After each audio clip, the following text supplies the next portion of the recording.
Tuan Felix sampai terkesima saat melihat Nyonya Kinanti tepat berada di hadapannya. "Halo, apa kabar Felix? Lama kita tidak jumpa." Sapa Kinanti tersenyum ramah ke arahnya. Kabarku baik Kak." Balasnya terbata. "Aku sangat senang, akhirnya aku bisa menginjakkan kakiku di sini." Jawabnya sambil melirik ke arah Felix. "Sial, rencanaku bisa gagal total, aku harus secepatnya melenyapkan wanita itu, sebelum Kinanti tahu kebenarannya." Ujarnya dalam hati. Semua orang sempat terkejut atas kembalinya Nyonya Kinanti, istri dari mendiang Tuan Sastro Wardoyo, yakni pemilik seluruh aset perusahaan pertelevisian yang saat ini dikelola oleh Felix Wardoyo, adik kandung dari mendiang Sastro Wardoyo. Saga sendiri sempat penasaran dengan sosok wanita yang berada di samping Tuan Felix, sedangkan Zara, ia malah menatap kagum akan karisma yang terpancar dari seorang Nyonya Kinanti. Kini sambutan yang seharusnya disampaikan oleh Felix, justru malah diambil alih oleh Nyonya Kinan. Sambutan pun disambut meriah oleh para tamu undangan, rupanya ada sebagian dari mereka yang mengenal akan sosok Nyonya Kinanti. "Selamat malam semuanya, salam sejahtera untuk kita semua, kedatangan saya kembali ke tanah air, bahwasanya karena saya akan kembali mengambil alih perusahaan Sastro Gemilang Group, dan Tuan Felix tetap akan menjadi CEO di perusahaan ini. Maaf atas pengumuman yang secara tiba-tiba ini, terima kasih atas kehadiran semua rekan-rekan bisnis yang telah menyempatkan hadir di sini, semoga kerjasama kita selama ini akan tetap terus terjalin." Tuturnya. Para tamu undangan pun mulai bertepuk tangan dan mengucapkan selamat atas kembalinya Nyonya Kinan di perusahaan Sastro Gemilang Group. Mendengar hal itu, Felix sempat mengepalkan kedua tangannya, rahangnya sampai ikut mengeras. Ia benar-benar tidak habis pikir jika Kinanti, alias kakak iparnya akan melakukan tindakan seperti ini tanpa berkompromi dengannya terlebih dahulu. Kini langkah wanita parubaya tersebut beserta asistennya yakni Sandra, tertuju ke arah Tuan Barata dan juga Sagara. "Selamat malam Tuan Barata, lama sudah kita tidak jumpa." Sapa Nyonya Kinan sambil tersenyum ramah ke arahnya, lalu netranya beralih ke arah Sagara dan juga Zara.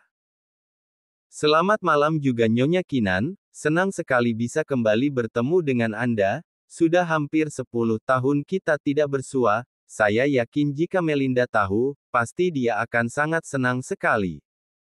Balas Tuan Barata sambil berjabat tangan. "Of course Tuan Barata, besok siang aku ingin mentraktirnya meminum teh, jangan sampai tidak datang ya, karena rencananya saya akan mengadakan reuni bersama teman seangkatan yang lainnya." Ucapnya dengan tegas.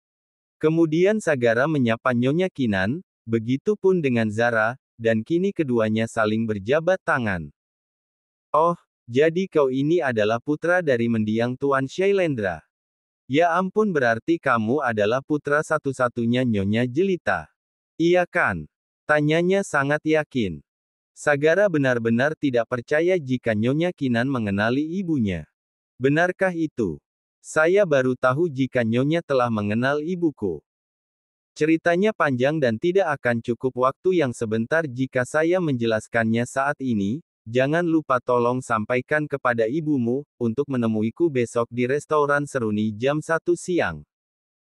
Ujarnya sambil tersenyum, kemudian Nyonya Kinan melirik ke arah Zara.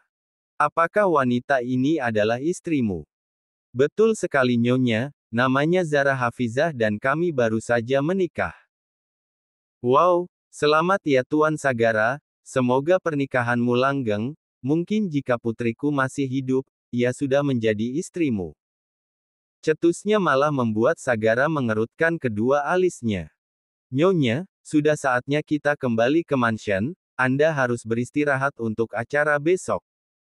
Ujar Sandra mencoba memberitahu Nyonyanya.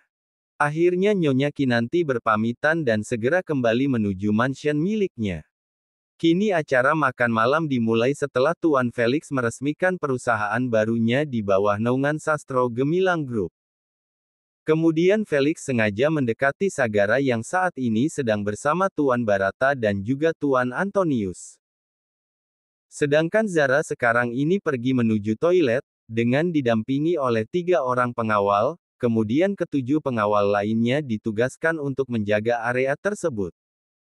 Sedangkan John hanya memantau situasi sekitar, ia tidak begitu memprioritaskan Tuan Sagara, melainkan Nyonya Zara itu pun atas perintah dari Tuan Sagara sendiri. Kemudian Tuan Antonius dan Tuan Barata undur pamit karena mereka harus segera kembali ke kediaman mereka masing-masing, dan kini tinggal tersisa Tuan Felix dan juga Sagara. Dengan seriusnya mereka berdua membicarakan kerjasama mengenai perusahaan. Keduanya memang terlihat sangat akrab. Kini Tuan Felix dan Sagara telah bersulang untuk merayakan kerjasama antar perusahaan mereka berdua. Bagaimana kalau kita tidak mengobrol di sini Tuan Sagara? Saya sudah menyiapkan tempat khusus untuk kita bisa berbicara hal yang lebih serius lagi, tapi tidak di sini. Ajak Tuan Felix. Tanpa ada rasa curiga, Saga pun mengikuti usul darinya, dan Saga memerintahkan seluruh anak buahnya untuk tetap fokus menjaga Zara. Saga sendiri sempat berpikir jika Zara pasti akan aman di bawah pengawalan John dan juga beberapa anak buahnya. Kini Saga dan Tuan Felix pergi menuju salah satu tempat yang terdapat di lantai 10 Hotel Cendrawasih. Di mana tempat tersebut merupakan sebuah kamar hotel dengan type Presiden Suite Room. Setibanya di sana, Saga mulai merasakan sesuatu yang aneh terhadap tubuhnya, sedangkan Tuan Felix sedang memilih beberapa berkas penting yang akan mereka tanda tangani sebagai bukti kerjasama perusahaan mereka berdua. Rencananya Saga akan menggunakan jasa stasiun televisi Sastro Gemilang Group untuk mempromosikan beberapa produk otomotif milik perusahaannya. Mengingat stasiun televisi milik Sastro Gemilang Group merupakan stasiun televisi terbesar di negeri ini. Entah kenapa saat ia membaca surat perjanjian dari dalam map berwarna coklat yang diberikan oleh Tuan Felix, tiba-tiba saja pandangannya berubah menjadi kabur dan kepalanya mendadak pusing yang cukup hebat. Sedangkan Zara meminta pulang karena merasa tidak enak badan. Kemudian John mencoba menghubungi ponsel milik tuannya, namun tak kunjung dijawab, sehingga membuat dirinya menjadi cemas dan juga panik. Tiba-tiba Rian datang menghampiri John. Apakah Pak John mencari keberadaan Tuan Sagara? Tanyanya terlihat cukup panik. Iya Rian, apakah kau melihat di mana Tuan berada saat ini? Lalu Rian mulai membisikkan sesuatu di telinganya John, sehingga membuat John menjadi murka, kedua tangannya ia kepalkan. Nyonya, mari ikut dengan saya, karena saya tidak mungkin meninggalkan Nyonya di tempat ini bersama pengawal lainnya, karena keselamatan Nyonya menjadi prioritas saya. Cetusnya telah membuat Zara paham, ia pun mengangguk patuh, lalu pergi mengekori John, dan segera menuju lantai 10. Laura, cepat kau ke kamar 1012, di sana kau bisa sesuka hati melakukan apa yang kau mau, dan jangan lupa kau untuk mengabadikan momen panasmu bersama Tuan Saga, karena Papa ingin pria itu bertekuk lutut terhadap Papa, agar kita bisa dengan mudah menguasai harta kekayaannya. Siap Pah, tenang saja, pokoknya semuanya beres, Tang siap Pah.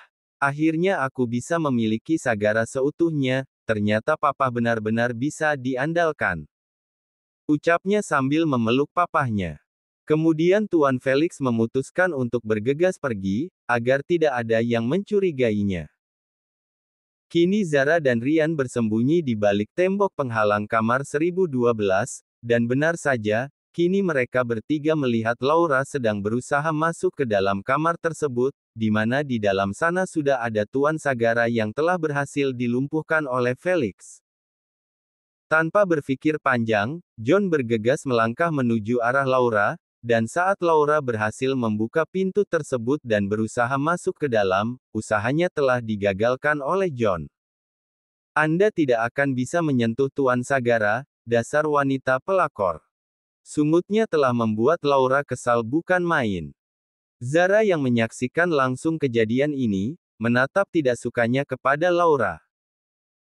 Nyonya, bergegaslah masuk, kunci pintu dari dalam, karena saya dan juga Rian akan mengamankan nona pelakor ini, sebelum saya dan anak buah saya kembali, tetaplah berada di dalam bersama dengan Tuan. Perintahnya dia angguki oleh Zara, dan ia pun bergegas masuk ke dalam.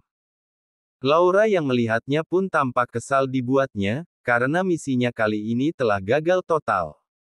Kini Zara mencari keberadaan suaminya di dalam kamar tersebut. Mas Saga, kau di mana? Ujarnya sambil netranya menyapu sekitar kamar tersebut dan memang ukurannya sangat luas.